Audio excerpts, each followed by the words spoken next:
Ester, capítulo 9.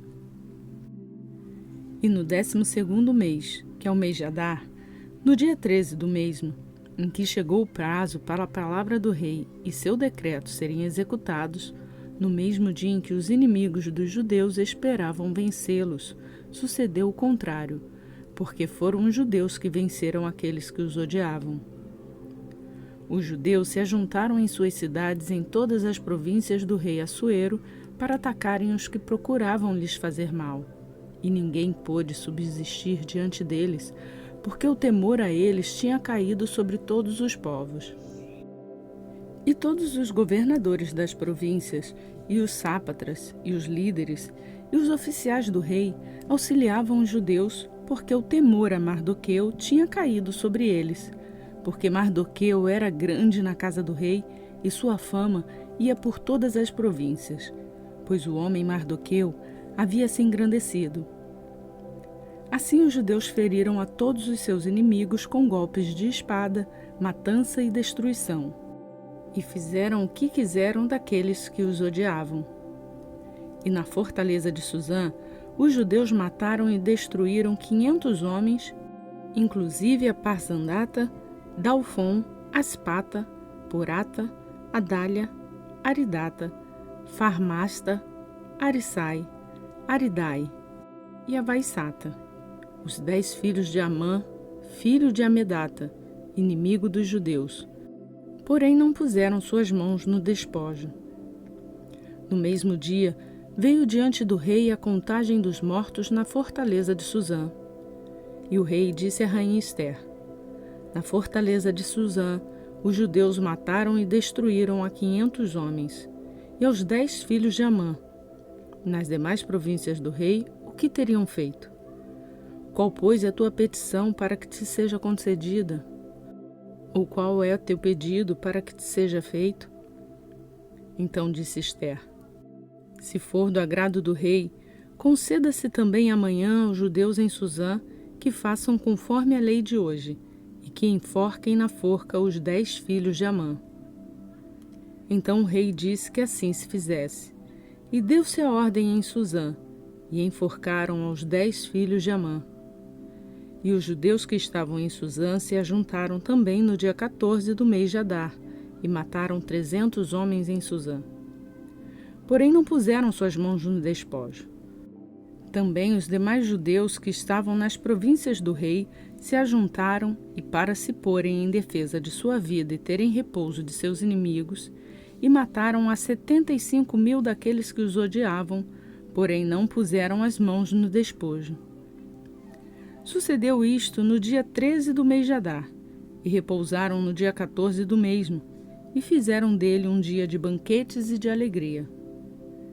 Também os judeus que estavam em Suzã se ajuntaram nos dias 13 e 14 do mesmo mês, e no dia 15 do mesmo repousaram, e fizeram daquele dia um dia de banquetes e de alegria. Por isso os judeus das aldeias, que habitavam nas cidades sem muros, fizeram o dia 14 do mês de Adar um dia de alegria, de banquetes e dia de festejo, e de mandarem presentes uns aos outros. E Mardoqueu escreveu estas coisas e enviou cartas a todos os judeus que havia em todas as províncias do rei Assuero, próximos e distantes, ordenando-lhes que comemorassem o 14º dia do mês de Adar e o 15º do mesmo, todos os anos, como os dias em que os judeus tiveram repouso de seus inimigos, e o mês que tornou para eles de tristeza em alegria e de luto em dia de festejo, para que os fizesse dias de banquetes e de alegria, e de mandarem presentes uns aos outros e de doações aos pobres. E os judeus aceitaram fazer o que já tinha começado, assim como que Mardoqueu havia lhes escrito. Porque Amã, filho de Amedata, o Agagita, inimigo de todos os judeus, tinha planejado destruir todos os judeus, e lançou pur, isto é, sorte, para os oprimir e os destruir. Mas quando isto veio diante do rei, ele deu ordens por cartas que seu plano maligno que tramava contra os judeus tornasse sobre sua cabeça. Assim, enforcaram a ele e a seus filhos na forca. Por isso, Aqueles dias foram chamados Purim, por causa do nome Pur.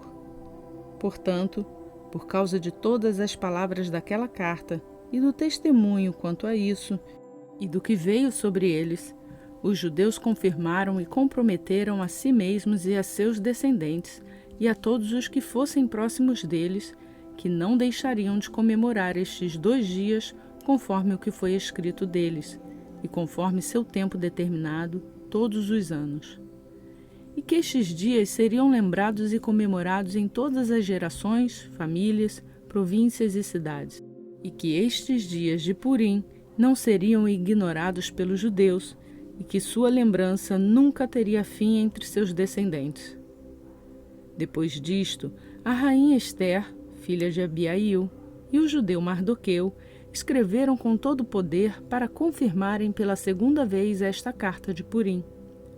E foram enviadas cartas a todos os judeus, às 127 províncias do rei Assuero, com palavras de paz e de verdade, para confirmarem para estes dias de Purim em seus tempos determinados, conforme o judeu Mardoqueu e a rainha Ester tinham lhes confirmado, e como eles mesmos já o confirmaram para si e para seus descendentes, acerca do jejum e do seu clamor. E o mandamento de Ester confirmou estas palavras dadas acerca de Purim, e escreveu-se em um livro.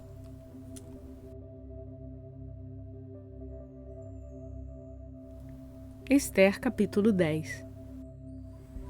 E o rei Assuero impôs um imposto sobre a terra e sobre as ilhas do mar, e todas as obras de seu poder e de seu valor, e a declaração da grandeza de Mardoqueu, a quem o rei engrandeceu, por acaso não estão escritas no livro das crônicas dos reis da Média e da Pérsia?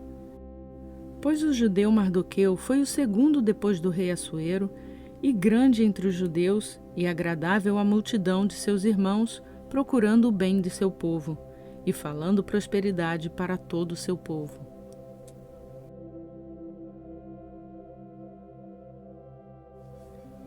Pedro, capítulo 2. Adonai, portanto, toda malícia, toda enganação, fingimentos, invejas e todas as falas maldosas, e desejai ansiosamente, como bebês recém-nascido, o leite da palavra não falsificado, para que por meio dele estejais crescendo, se de fato já experimentais que o Senhor é bom. Aproximai-vos dele, que é uma pedra viva, rejeitada pelos seres humanos, mas escolhida e preciosa para Deus. Também vós, como pedras vivas, sois edificados como casa espiritual e sacerdócio santo, para oferecerdes sacrifícios espirituais agradáveis a Deus por meio de Jesus Cristo. Por isso, também está contido na Escritura: Eis que eu ponho em Sião uma pedra principal de esquina, escolhida e preciosa. Quem nela crer de maneira nenhuma será envergonhado. Assim para vós que credes, ela é preciosa, mas para os rebeldes, a pedra que os construtores rejeitaram, essa se tornou a principal de esquina, assim como pedra de tropeço e pedra que causa queda. Eles tropeçaram na palavra por serem rebeldes. Para isso eles foram destinados. Mas vós sois a geração escolhida, o sacerdócio real, a nação santa, o povo adquirido, a fim de que anuncieis as virtudes daquele que vos chamou das trevas para a sua maravilhosa luz. Antes, vós não erais povo, mas agora sois povo de Deus. Antes não haveis recebido misericórdia, mas agora recebestes misericórdia. Amados, como a peregrinos e estrangeiros, eu vos peço que vos abstenhais dos desejos carnais que batalham contra a alma e que tenhais um bom comportamento vosso entre os pagãos, para que naquilo que de vós, como de malfeitores, falam mal, no dia da visitação glorifiquem a Deus por causa das vossas boas obras que tiverem visto. Portanto, sujeitai-vos a toda a autoridade humana por causa do Senhor, seja ao rei como superior, seja aos governantes, como enviados por ele, com o objetivo de castigar os malfeitores e de conceder honra aos que fazem o bem. Pois esta é a vontade de Deus, que ao fazerdes o bem, caleis a ignorância dos homens tolos. Comportai-vos como pessoas livres, mas não useis a liberdade como pretexto para a malícia. Em vez disso, sede como servos de Deus. Honrai a todos, amai aos irmãos, temei a Deus, honrai ao Rei. Servos, sujeitai-vos com todo temor aos vossos senhores, não somente aos bons e brandos, mas também aos que maltratam.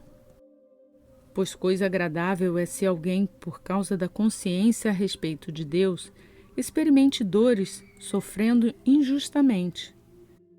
Afinal, que mérito há em suportar serdes espancados por cometerdes pecado?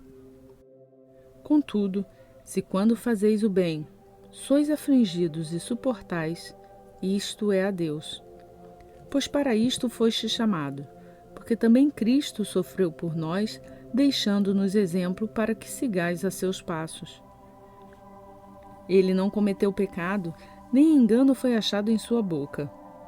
Quando o insultaram, ele não insultava de volta. Quando sofria, ele não ameaçava. Em vez disso, entregava-se ao que julga de maneira justa. Ele levou nossos pecados em seu próprio corpo sobre o madeiro, para que nós, estando mortos para os pecados, vivamos para a justiça. Pela ferida dele fostes sarados. Porque vós eres como ovelhas desviadas do caminho, mas agora vós estáis convertidos ao pastor e supervisor de vossas almas.